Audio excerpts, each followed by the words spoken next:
श्री गणेशाय नमः. श्री सरस्वत्ये नमः. श्री गुरुभ्यो नमः. सत्यनारायण व्रतकथा चिंतनात दुसऱ्या अध्यायावर विचार करू. दुसऱ्या अध्यायात ब्राह्मण व मोळी विकणारा असे दोघांचा दृष्टांत देऊन भक्ती व कर्मात सांगड घालून कथा सांगितली आहे. ती अशी. काशी क्षेत्रात एक ब्राह्मण होता. तो अन्न पाण्या वाचून अत्यंत कष्टी होत साता नगरात याचना करीत असे. तरी तो सधर्माप्रती जागृत होता, म्हणजेच नारायणावर त्याची श्रद्धा होती. कारण ईश्वराच्या भक्तीचे अनेक मार्ग आहे व त्यात कर्ममार्ग सुद्धा एक आहे, म्हणजेच आपल्या स्वधर्माचं आचरण योग्य पद्धतीने शास्त्रांच्या मर्यादेने पालन करणे असो. ब्राह्मण शब्दाचा अर्थच मुळातच वेदम जानातीति ब्राह्मण असा होतो. वेद म्हणजेच ज्ञान व ज्ञान परमात्मा स्वरूपच आहे. म्हणूनच दुःखितं ब्राह्मणं दृष्ट्वा भगवान ब्राह्मण प्रिय असा श्लोक आहे पोथीत. गीताभाष्यात प्रारंभीच सांगितले आहे, ब्राह्मणस्य परमात्मा प्रापक वर्णाश्रमाति धर्म प्रवर्तकत्वाधिकारात ब्राह्मणा प्रियत्व इति भावः. म्हणजे वर्णाश्रमामध्ये धर्माचं प्रवर्तक करण्याचा जो अधिकार दिला आहे त्याला ब्राह्मण प्रिय या शब्दाचा स्वभाव असा आहे. अस्तु, अशी ब्राह्मणाची अवस्था पाहून भगवंतांना दया उत्पन्न झाली व त्यांनी वृद्ध ब्राह्मणाच्या रूपात येऊन त्याची मोठ्या कळवळ्याने विचारणा केली.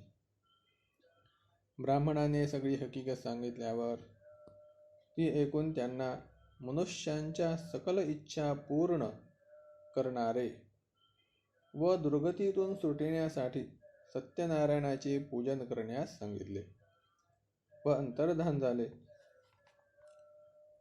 आता येथे शंका होऊ शकते की ब्राह्मण ज्ञानी होता, म्हणजे परमात्म्याची जाणीव होती, तरी दुःखी कसा? इथे सगुण भक्तियोगाचं महत्त्व सांगितलं आहे. केवळ भगवंताच्या निर्गुण स्वरूपाचा साक्षात्कार झाल्याने दुःख निवृत्ती होत नाही, तर हे ज्ञान भक्तियुक्त असायला हवं व भक्ती सुद्धा ज्ञानयुक्त असावी.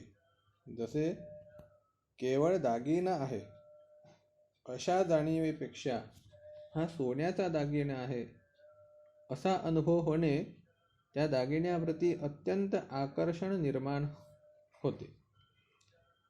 गीतेत सुद्धा 9व्या अध्यायात सांगितलं आहे. एक श्लोक आहे, मया ततमिदं सर्वं जगद्व्यक्तमूर्तिना मत्स्थानी सर्वभूतानि न चाहन्तेष्वस्थितः.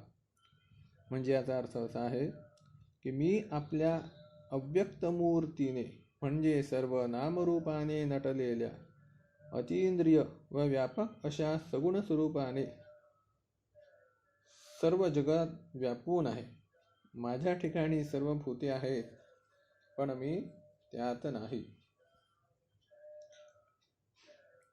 एका प्रवचनात मी पण ऐकलं होतं की रामकृष्णाजींच्या, त्यांनी सुद्धा सांगितले की परमात्माचा नुसता साक्षात्कार होऊन होत नाही, तर परमात्मा इथे उतरला पाहिजे. म्हणजे सगळं भूतात किंवा या हृदयातही परमात्मा आहे, हे सगळं जगत परमात्मा स्वरूप आहे असा सुद्धा साक्षात्कार झाला पाहिजे. किंवा निर्गुणाचा सर्वव्यापक परमात्मा असं होऊन होत नाही. असतो तर ज्ञान म्हणजे आत्मवस्तूचे यथार्थ स्वरूप समजणे होय. हे यथार्थ स्वरूप जाणले असता विज्ञान म्हणजे प्रपंचाचेही यथार्थ स्वरूप कळून येते विशेष रूपाने. तसं आता ज्ञान एक साधारण असतं, एक साधारण व्याख्या झाली, पण विशेष रूपाने म्हणजे की जसं हे पुस्तक आहे, हे घर आहे, इकडे मातीचं घर आहे, माती साधारण ज्ञान आहे, पण हे घर आहे मातीचं जे काय असेल हे विशेष प्रकारे ज्ञान, याला असं विशेष प्रकारे ज्ञान म्हणतात. हे यथार्थ स्वरूप जाणले असता विज्ञान म्हणजे प्रपंचाचेही यथार्थ स्वरूप कळून येते. नंतर तो विचार करू लागला की आपण हे व्रत निश्चित करू, पण व्रत करण्यास धनाची आवश्यकता आहे. तर तेव्हा हे व्रत आपणाकडून घडून आपले दारिद्र्य हरण होणे कठीणच. ह्या चिंतेने त्याला रात्री निद्रा लागली नाही. रात्री निद्रा नाही लागली म्हणजे काय? जागरण झालं. आणि जागरणाची व्याख्या काय? की सत्वगुण उदयाद्वा जागरणम. भागवत ते सांगितले सत्वा जागरणम विद्यातो, म्हणजे त्याचा सत्वगुण जागृत झाला. तेव्हा हे व्रत आपणाकडून घडून आपले दारिद्र्य हरण होणे कठीण.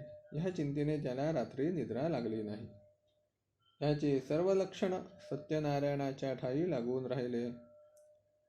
अर्थात त्याने नारायणाची इच्छा असेल तर हे व्रत आपल्याकडून होईल असा दृढ संकल्प झाला. अत्यंत एकनिष्ठेमुळे भगवंताची कृपा होऊन त्याला दुसऱ्या दिवशी पुष्कळ धान्य व द्रव्य प्राप्त झाले व त्याने व्रत केलं व आपल्या सकळ दुःखातून मुक्त झाला. श्रेष्ठपणा व संपत्तीही प्राप्त झाली. अशा प्रकारे त्याची नारायणावर त्याची अत्यंत दृढ भक्ती बसली व तो दर महिन्याला हे व्रत करीत असे. शेवटी त्याला मोक्ष प्राप्त झाला. ऋषी म्हणतात, हे सुता, त्या काशी क्षेत्रीच्या ब्राह्मणापासून हे व्रत कोणाला कळले? सारांश याचा प्रचार वगैरे कसा झाला वा प्रसार कसा झाला तो पुढे सांगतात. पुन्हा सूत सांगतात की हे सकल शौनकादिक ऋषी हो, फार चांगले आहे, श्रवण करा. हे व्रत पृथ्वीवर कोणी ऐकले ते ऐका. कोणे एकेकाळी आपल्या नित्यनियमाप्रमाणे हाच काशीतील ब्राह्मण मोठ्या थाटामाटाने पूजा करीत बसला होता. मोठे मोठे ब्राह्मण व त्याचे सर्व आप्तवर्ग यांचा त्या काळी मोठा समाज जमला होता. इतक्यात कोणी एक मोळी विक्या त्याच मार्गावरून चालत होता. त्याला अतिशय तहान लागली होती. तेथे हा आता असा मनुष्यांचा जमा पाहून डोक्यावरची मोळी उभी करून तो त्या ब्राह्मणाच्या गृहामध्ये गेला. त्या काळी तो ब्राह्मण पूजा करीत आहे असे त्याने अवलोकन केले. नंतर त्या ब्राह्मणाने नमस्कार केला. इथे एक गोष्ट लक्षात घेण्यासारखी आहे की त्यांनी त्या मोळीविक्याने ब्राह्मणाचं पूजन झाल्यानंतर नमस्कार केला. कारण की ते एक नियम आहे की धावंतंच प्रमत्तंच मंत्रोच्चार करन तथा योगिनंच तपस्सक्तम ध्यानस्थम नाभिवादयेत. म्हणजे धावत असताना दुःखित कोणी असेल, मंत्र उच्चारण करत असतील, योगी आहे, तपासक्त आहे, तप करत आहे, ध्यानस्थ आहे, अशांना त्यावेळेला नमस्कार करायचा नाही. नंतर नमस्कार केल्यानंतर महाराज, हे आपण कोणते व्रत आचरण करीत आहात, यापासून फलप्राप्ती काय आहे ते विस्तार करून मला कथन करावे. तो ब्राह्मण म्हणतो, ह्याला सत्यनारायणाचे व्रत म्हणतात. ह्यापासून मनुष्याची पाहिजे ती इच्छा पूर्ण होते. माझी स्थिती तुला ठाऊकच आहे, पण नारायणाच्या कृपेने मला धनधान्यादिकांची अत्यंत समृद्धी झाली. ते श्रवण करून हे व्रत आचरण कसे करावे, त्याचा संपूर्ण विधी कोणता, तो मोळीविक्याने ब्राह्मणापासून समजावून घेतला. नंतर तीर्थप्रसाद सेवन करून पाणी पिऊन तो आपले गावी जाता झाला. तोही अत्यंत दरिद्री होता.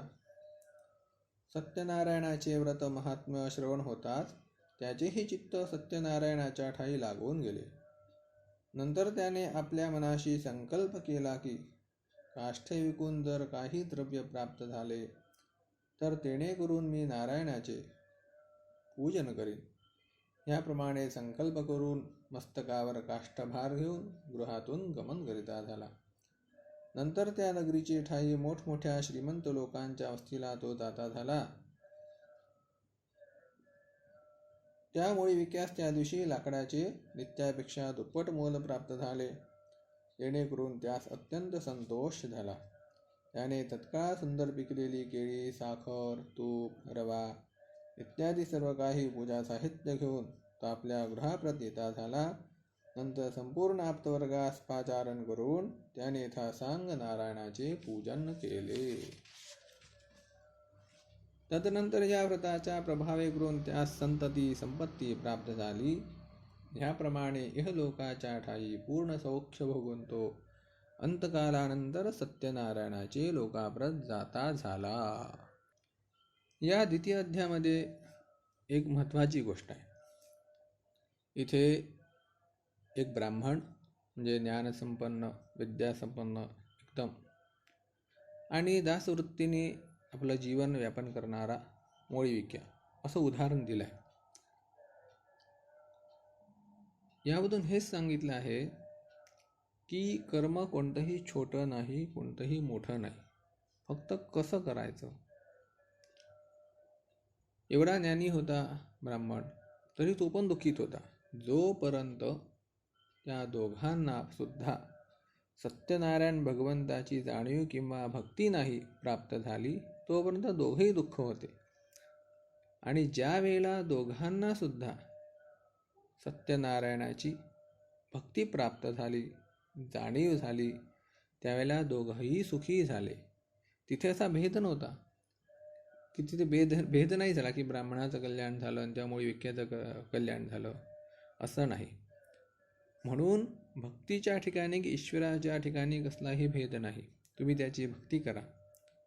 पण आजकाल आपण पाहतोच की साधारणपणे लोक बुद्धिभ्रंश करतात. असं काम आहे, आमचं असं काम नाही, आम्ही ते करणार नाही. यातून हीच शिकवण घ्यायची आहे की आपल्या वर्णाश्रमानुसार, आता वर्णाश्रमाचा कलियुगात समजा नाही, तरी आपल्याला जे काम आपल्या प्रारब्धाने आपल्या वाटेला आलं आहे ते ईश्वराचं अनुसंधान ठेवून, समजा जर आपण कर्म केलं तर आपण त्या कर्मातून सुटतो आणि पुढे आपल्याला ईश्वराची भक्ती प्रदान होते, त्याची कृपा होते, चांगला मार्ग मिळतो. पण समजा जर आपण स्वतःचा वैयक्तिक अहंकार करून की मी करणार आहो, मी आहो, असं समजा जर कर्म केलं तर ते बाधक होते. त्यामुळे कर्म कसं करायचं, ईश्वराचं अनुसंधान ठेवून कर्म करायचं. हीच शिकवण या द्वितीय अध्यायामध्ये सांगितले आहे. आपल्या वाटेला आलं ते कर्म योग्य पद्धतीने करावं, ईश्वरावर भक्ती ठेवावी, ईश्वराचं अनुसंधान ठेवावं आणि असं कर्म करावं. हाच या अध्यायाचा सार आहे. श्रीकृष्णार्पणमस्तु.